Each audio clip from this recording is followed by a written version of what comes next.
북한은 지난 2014년 인천 아시안게임 폐막식에 당시 북한의 최고위급 3인방이죠. 황병서, 최룡해, 김양곤을 모두 내려보내서 우리 측과 짧은 만남을 갖기도 했습니다.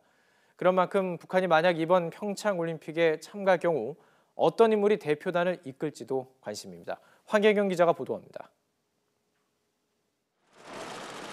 아시안게임 폐막식을 앞둔 지난 2014년 10월, 황병서와 최룡해, 김양건 등 당시 북한 핵심 권력 3인방이 인천을 찾았습니다.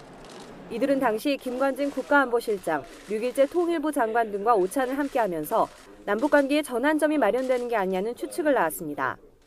이 기세로 나가면 세계에서 아마 패권일 것 같아요. 세계에서. 그리고 우리 민족이 세계 패권에서 좀 앞으로 같이 나갑시다. 북한이 이번 평창올림픽에 참가할 경우 이에 버금가는 인사들이 내려올 가능성이 높아 보입니다. 여야 가릴 것 없이 누구라도 대화할 용의가 있다고 밝힌 김정은 위원장의 신년사대로 남북 당국 간 유의미한 접촉을 꾀할 가능성을 배제할 수 없기 때문입니다.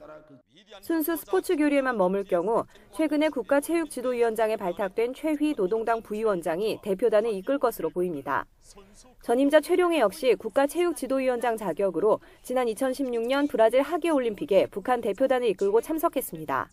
김정은 위원장의 첫건이면서 정치국 후보위원이고 국가체육지도위원장인 최휘가 대표단장으로 평창 올 가능성이 높고 남북관계 문제를 뒤에서 조율할 수 있는 통전부 부부장인 맹경일 또는 정종수 등이 올 가능성이 크다고 전망합니다.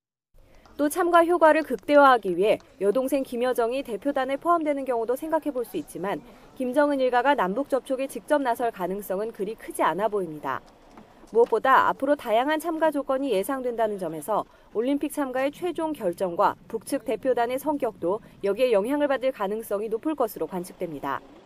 YTN 황혜경입니다.